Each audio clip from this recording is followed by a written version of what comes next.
CYC is a free channel, presents the Word of God for everyone. Your support will help us to continue the mission. Visit our website, cycnow.com. Even $1 will make a difference.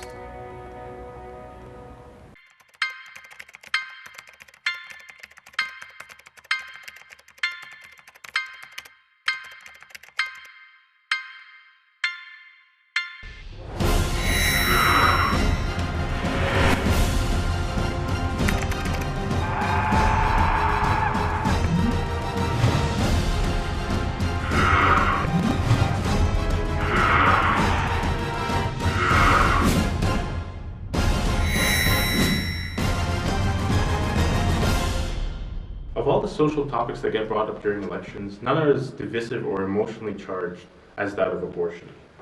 The debate around this controversial topic focuses on the central issue of whether this decision should be left to the woman who was carrying the baby or whether it should be left to the government. The option of leaving the choice of the woman might seem a perfectly logical one. It seems to fit the old adage of my body, my choice.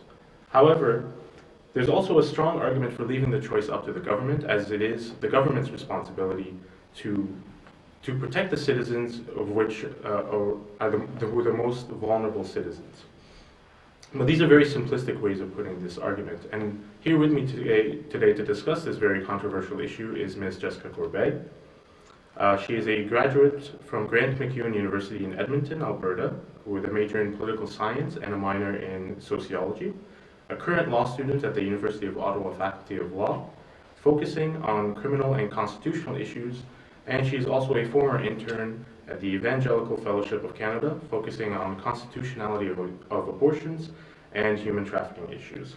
Jessica, thank you for coming on the show with us today. You're welcome. Obviously, your background and your credentials indicate that you're a very successful person. And it's clear that you've done a lot of great things in your life and that you're going to continue to do a lot of great things in your life. How do you explain that success? Honestly, I think the reason I've gotten engaged in a lot of these issues is I think knowledge really, I opened my eyes to a few different things and realized that I could be a part of the change. Sometimes we can look at big issues, things like abortion or human trafficking, and we can think that these issues are so overwhelming that there's nothing that we could possibly do, and yet there's always something that we can do. Mm-hmm. And so I guess when preparation meets opportunity, that's how you create success. And so I have done a lot of research on issues that really matter to me, and then opportunities generally come my way and I'm able to take advantage of them. Mm-hmm. From my understanding, the topic of abortion in particular has influenced your life in many ways, whether it's in your own personal life or the life of those around you. Can you elaborate a little bit further on that? Yeah, when the topic of abortion is personal for me because, first of all, my dad is adopted, and he was born in 1964, which was prior to the abortion laws being changed in 1969, which permitted abortions. And I think about that, and I think about the fact that it wasn't just that his mother chose not to have an abortion. Perhaps she would have chosen to give birth to the baby, but part of it was that she could not have an abortion. And I am so thankful for that. So my dad was adopted into a really phenomenal family. I love my grandparents, and he was given a really amazing opportunity to have a great life. And there are so many families that can't have children. They would love to adopt, like my grandparents, and can't adopt. Mm-hmm. And then additionally to that, when my mother was pregnant with me, the doctor advised her to abort me. This was due to potential problems, and don't get me wrong, there were issues. I was born just over a month premature. I think it was 5 or 5.5 weeks premature. Mm-hmm. There was complications in the delivery process, and so my mom was at risk of dying, and yet she risked that so that I could have life, and we're both alive today, which is amazing. So this issue of abortion is something that's personal to me, both because of my father being adopted, and adoption is a choice, mm-hmm. and the fact that my mother chose not to abort me. And speaking about, I guess, the topic of choice in particular, a lot of people would say that as strong as of a testament that your personal story is about the importance of making an informed choice. A lot of, especially pro-choice people in the whole abortion debate would say, well, the fact that you're alive today is a testament to the pro-choice movement, the pro-choice, or the importance of leaving the choice up to the woman in particular. How do you respond to that? I think that having a choice is important. I don't want to downplay that, but particularly because with the current state of the law, my mom had a choice to say no to an abortion. So she was not forced to have one, and I think that's a really great thing, especially because abortion is so easily accessible. There are 0 laws in Canada regarding abortion, so a woman can have an abortion right up until the moment of delivery. And to me, that's a big issue, and I think that choice is another big issue for women who are perhaps forced into having an abortion. I think of one of my really good friends, her neighbor who was 18 was pregnant, and she had chosen to keep the baby, and yet because of pressure from both her parents and the father of the child, she ended up having an abortion. And she had that abortion despite having a family who went to her and said, "We will adopt your baby." And she had all of these, she was willing to keep the baby. There was a family who was willing to adopt the baby, and yet she had an abortion because of the pressure. And I can't say that that was a true choice. Her choice would have been to keep the baby, and yet the abortion occurred. And some women would rejoice and say, well, you know, the opportunity to have the abortion was there. But I look at that as like a life lost, not only in terms of the fetus, but in terms of the mother. She wanted that, and I think that even being pregnant, I think it's a gift and it's a beautiful thing. And some women embrace that, and some other women don't necessarily. So I think that more than it is about just choice, I think the issue is having an informed choice. And some women don't know that adoption is an option. A very good friend of mine a couple years ago had an abortion. She was 14 weeks along, and she was white, middle-class family, and the stigma that would have been associated with her having a child out of wedlock would have been so hard for her. She made the choice to have an abortion, and her mother supported it. And she basically made the phone call to a hospital, got the appointment, went in. They did some preparation, and the next day she went to a different hospital, had the procedure done, and walked out. There was no information about what the procedure was, what the impact it would have, and so she didn't actually make a true choice, because when she researched it 6 or 7 years later, and she found out the process of aborting a 14-week baby, they literally dismember the baby alive in your womb and then pull it out. She would not have made that choice. She would have made the choice to give birth to that baby, but she was not informed about the procedure. And so while I think that choice is important, I think more importantly, it should be a well-informed, well-rounded choice, because I think the outcome would be very different. A lot of, especially opponents to the pro-life movement, would say that abortion is not exactly an easy choice to make, for sure, but it depends on how you look at the fetus that is in the mother's womb, and that's where the whole "where does life begin" debate starts. A lot of people say, well, you know, a fetus in the womb is still not considered a legal person, and I know that the law in particular it doesn't give the fetus the right to bring, sort of, an example, a legal action against somebody who's committed some sort of crime or an action against it until the baby is born. Right. And I think the law sees it as, you know, life begins once the baby has or the fetus has exited the womb. So I guess my question is, when should we be considering that life begins? When do you, in particular, when do you think the life begins? I think that when life begins is actually not the right question. If you speak with a scientist, they will tell you, or any biology textbook will tell you, that a single cell is alive. And so if a single cell is alive, it's living. And so the issue is not whether two cells which have come together, and so the fertilization process, whether those two cells are alive. That's not the issue.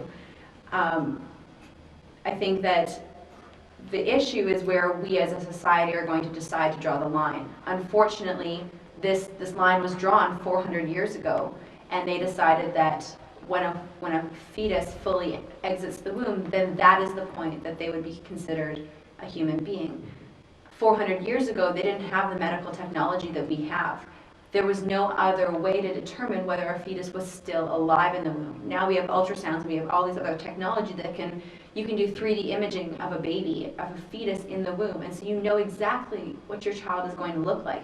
There's testing, there's ultrasounds, there's all these other things that show you what a fetus looks like in utero. And so I think that just to decide that something is not alive, to me, that's not the real issue. I think the real issue is, when are we going to recognize it? We've created this legal fiction, and we've drawn this line, and then we talk about this fiction as though it's truth. We talk about this fiction as though it's reality, and it's not. And I think this all comes back to making informed choices.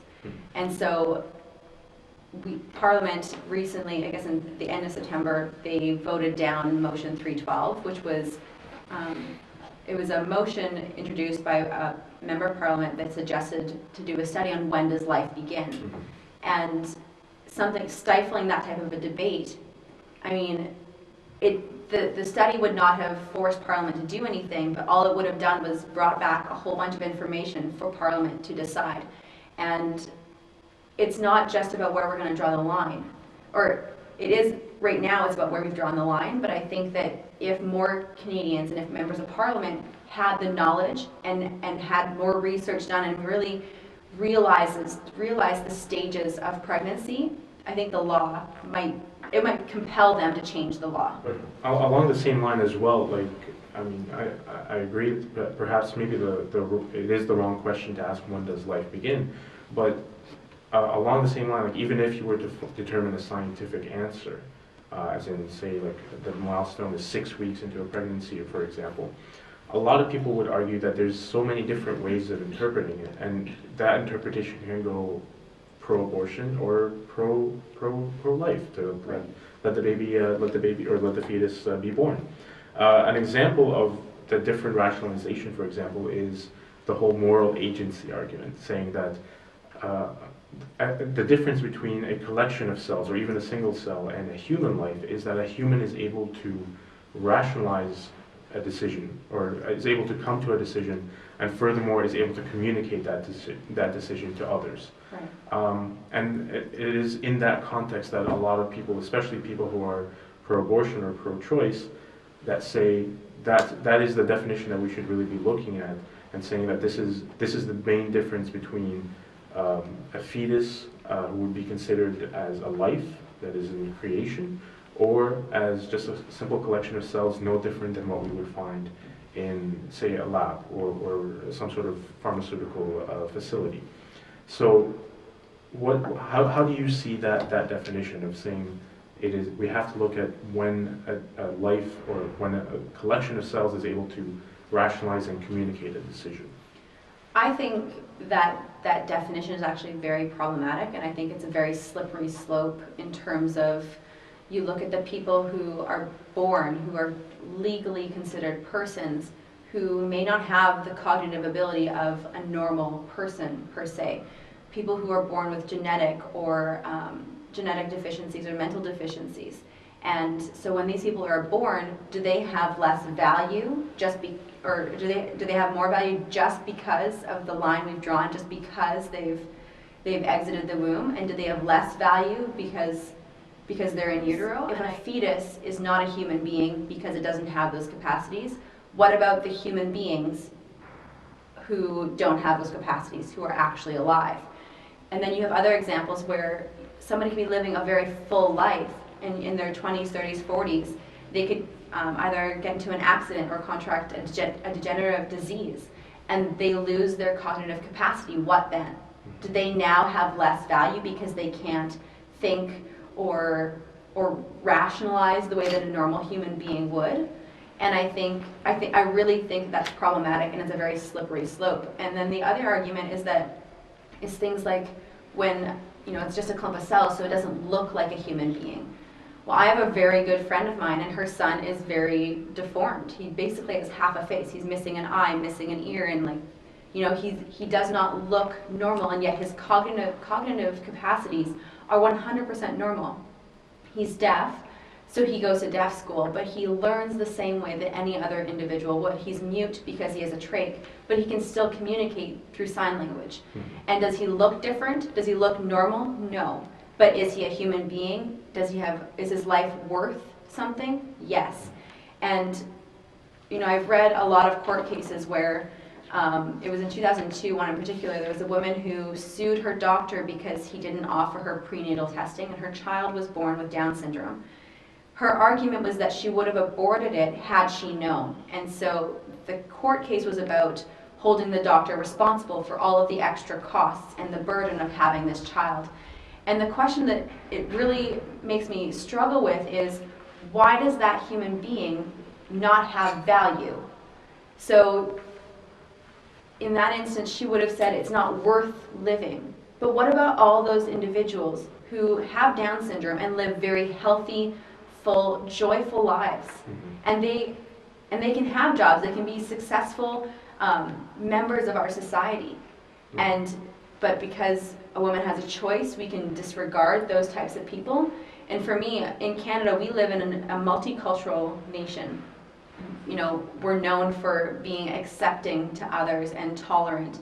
And under our Charter of Rights and Freedoms, we have the right to equality, which means freedom from discrimination.